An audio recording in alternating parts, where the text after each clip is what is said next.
Opa, bom, você já se perguntou o que aconteceu com algum personagem depois que o seu desenho acabou? Imaginando se ele conquistou o que tanto queria ou teve simplesmente um final feliz? Bem, descobrir o futuro do seu personagem pelo próprio desenho pode ser bem complicado, mas existem algumas outras formas de descobrirmos, por meio de crossovers, teorias de fãs e, é claro, com a sua própria imaginação. Não é de hoje que nós contamos as histórias completas e os finais de alguns desenhos bem famosos por aí. Então hoje nós faremos diferente. Hoje nós vamos descobrir o que aconteceu com alguns personagens depois do fim de seus desenhos. Sem muita enrolação aqui, vamos começar com Lilo e Stitch. E já adianto aqui que é bem triste, ok? Esse aqui ainda não tem uma história completa no canal, então se quiserem descobrir como desenrola seu desenho, coloque aí nos comentários, beleza? Enfim, o último episódio do desenho foi mais como um episódio extra, enfatizando principalmente a importância da família e seus laços. Entretanto, depois do fim oficial do desenho Lilo e Stitch, nós ainda tivemos participações dos dois personagens em algumas sequências e spin-offs por aqui e ali, que, na minha opinião, são bem interessantes. Mas o principal spin-off que focaremos aqui será o Stitch, apenas Stitch, uma série que se passa no Japão 10 anos depois do fim do desenho. Nela, Stitch tinha deixado o Havaí e passou a viajar pelo espaço, porém, no meio de suas viagens, acabou sendo puxado por um buraco negro, caindo bem no Japão. Depois disso, muita coisa aconteceu e ele passou a viver por anos junto de uma garota chamada Yuna. Só que a parte interessante vem agora. Durante a terceira temporada dessa série, Stitch encontrou Lilo jovem, o que no mínimo é estranho, né? Porque a série seria 10 anos no futuro. Então, na verdade, ele não encontrou a Lilo jovem, mas sim sua filha. Mais tarde, Stitch encontrou com a própria Lilo, e nós descobrimos que ela já tinha uma família completa nesse ponto. Tinha marido, filha e tudo mais. E o principal motivo deles terem se separado por tanto tempo foi basicamente um desencontro do acaso, motivado por conta do nascimento da filha de Nani, a irmã de Lilo. Cara, eu sei, aqui é muita coisa pra assimilar, mas é o que é.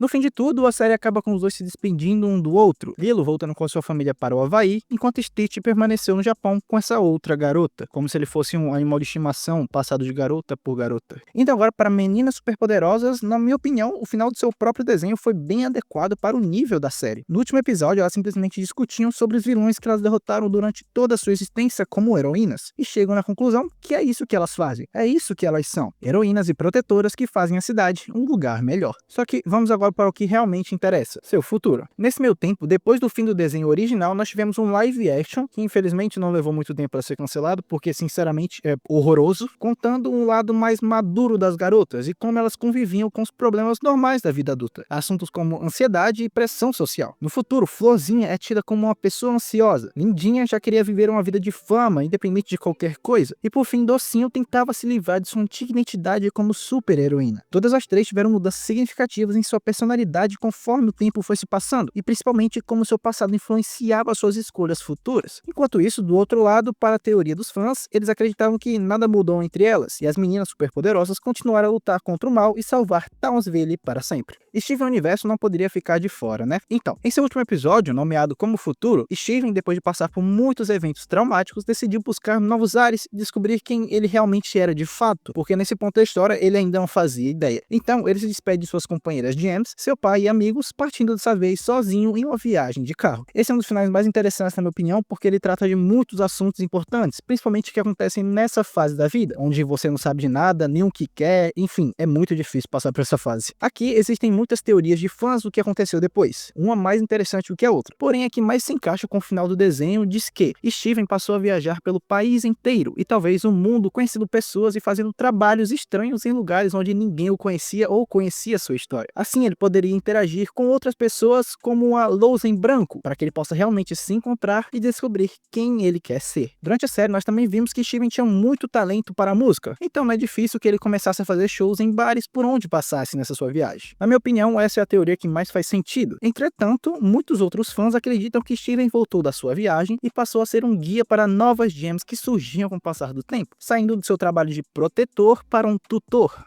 Padrinhos Mágicos. Esse aqui é bem interessante, ok? Prestem atenção. Durante o último episódio de Os Padrinhos Mágicos, nós descobrimos que Timmy Turner tinha feito um pedido secreto, o de não envelhecer. Ou seja, nesse ponto ele tinha exatos 50 anos de idade. Depois de muito implorar e de até mesmo se sacrificar para salvar seus padrinhos mágicos, o conselho reconheceu os esforços do garoto e retornou para sua idade padrão, a de 10 anos. Porém, dessa vez o tempo iria correr normalmente. E bem, depois do fim do desenho oficial, nós tivemos uma trilogia de filmes live action contando a história de Timmy quando ele tinha a idade de 23 anos. Nesse ponto da história, ele não aceitava que suas fadas fossem tiradas dele, então continuava a agir como uma criança. No entanto, com o passar dos filmes, Tim amadureceu significantemente e finalmente libertou Cosmo e Wanda para cuidarem de outras crianças que realmente tinham necessidade de proteção. Depois disso, nós temos Os Padrinhos Mágicos, Um Novo Desejo, série em que Hazel é a protagonista junto de Cosmo e Wanda como seus padrinhos mágicos. Mas infelizmente nós não temos a aparição de Timmy Turner, não oficialmente ainda. O ponto importante é que no roteiro original, o primeiro roteiro que tivemos da série era para Timmy Turner fazer uma aparição no episódio Croque para o Futuro, como o verdadeiro fundador do Instituto Galáxia, uma empresa dedicada a estudar e investigar o paranormal, incluindo, é claro, as fadas. Ele obviamente não se lembrava que teve fadas durante a sua infância, mas por algum motivo ele tinha certeza de que sua infância foi mágica de alguma forma. Então seu objetivo, criando o Instituto Galáxia, era encontrar novamente esse brilho que ele teve durante sua infância. Infelizmente, a equipe de Os Padrinhos Mágicos, Um Novo Desejo, decidiu por não trazer Timmy Turner de volta à série por enquanto, pois eles estariam esperando o melhor momento para isso. Mas, enfim, é isso que acontece com ele depois do fim de Os Padrinhos Mágicos. Dudu e Edu. A última vez que vimos o trio junto foi durante seu filme lançado em 2009. Tudo começou com o grupo indo atrás da casa do irmão de Edu para finalmente conhecê-lo. Porém, quando o grupo chega na casa, nós infelizmente descobrimos que o irmão de Edu não era tão amigável e nem um pouco parecido com o que o garoto contava. Ele fazia de tudo para rir da cara de seu irmão, sem se importar nem um pouco com o seu bem-estar. E sério, quando eu falo de tudo, é de tudo mesmo. Du e Dudu, imediatamente depois de verem essa cena, recuperaram o Edu e lhe mostraram como é uma verdadeira amizade de irmãos. Então o grupo foi de volta para sua cidade, onde continuaram a passar seus dias se divertindo tranquilamente. Bem, isso é o que aconteceu no fim do desenho, mas, obviamente, os fãs têm algumas teorias sobre seus paradeiros. Durante o crossover dentro de KND, nós vemos que os Dus criaram um portal para o universo de KND e é claro que fizeram de tudo para conseguir uma graninha para comprar seus doces, dando a entender que o trio continuará a ter suas aventuras sinistras, talvez ainda mais impressionantes do que a do seu próprio desenho. Alguns fãs aqui acreditam que com o passar do tempo, Dudu e Edu continuaram suas palhaçadas até que se tornaram adultos, criando empresas e se tornaram empresários de sucesso, dada sua gigantesca criatividade em embolar negócios para ganhar dinheiro. Enquanto isso, outro grupo de fãs acreditam que com o passar dos anos, cada um deles sentiria na pele o quão ruim é crescer e ter responsabilidades, o que poderia significar deixar sua palhaçada de lado e encontrar novos interesses. Agora, para falar sobre o que aconteceu depois do fim de Gravity Falls, nós vamos ter que misturar duas séries diferentes, mas que estão interligadas, ok? Depois de salvarem o mundo do Estranhagedon e finalmente selarem Bill Cipher de uma vez por todas, Dipper e Mabel deveriam voltar para suas casas. O garoto, por sua vez, obviamente queria ficar com os diários de seu tio Ford, porque ele era um apaixonado pelo sobrenatural. Porém, como Ford era seu criador, ele deixou essa ideia de lado. E ao invés disso, motivado principalmente por sua irmã Mabel, ele começou a criar o seu próprio. Com isso, o tempo se passou e Dipper ficou mais sábio depois de viajar por todo o mundo investigando eventos paranormais por mais de 7 anos. Bem, vocês conhecem o desenho Anfíbia, certo? Então, em um certo episódio nós encontramos um livro estranho chamado O Guia Extraordinário para Magia e Mistérios, do Dr. P. E sim, essa é a obra-prima que Dipper Pines criou. Existem algumas formas de comprovar que realmente Dipper é o criador, mesmo estando em um outro universo. E uma delas é o conteúdo do livro. Dentro dele, além das informações variadas acerca do sobrenatural, nós temos incontáveis figuras e menções sobre Bill Cipher, mostrando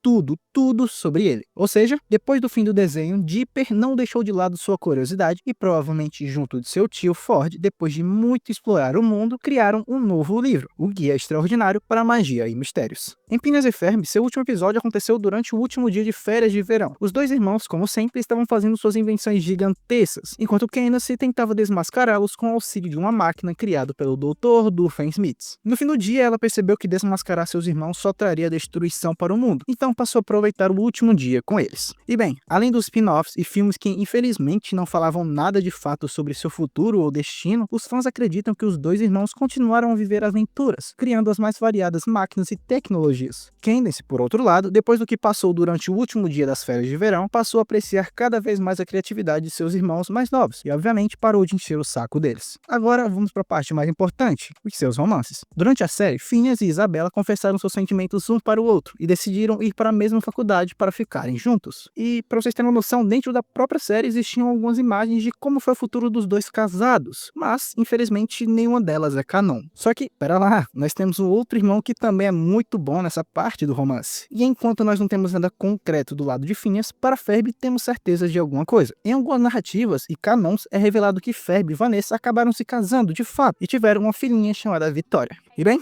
por hoje é isso. Obrigado por você ficou até aqui e, como de costume, deixa um like e comenta o que achou do vídeo para fortalecer o canal. É isso, fiquem bem, bebam água e se cuidem. Tamo junto.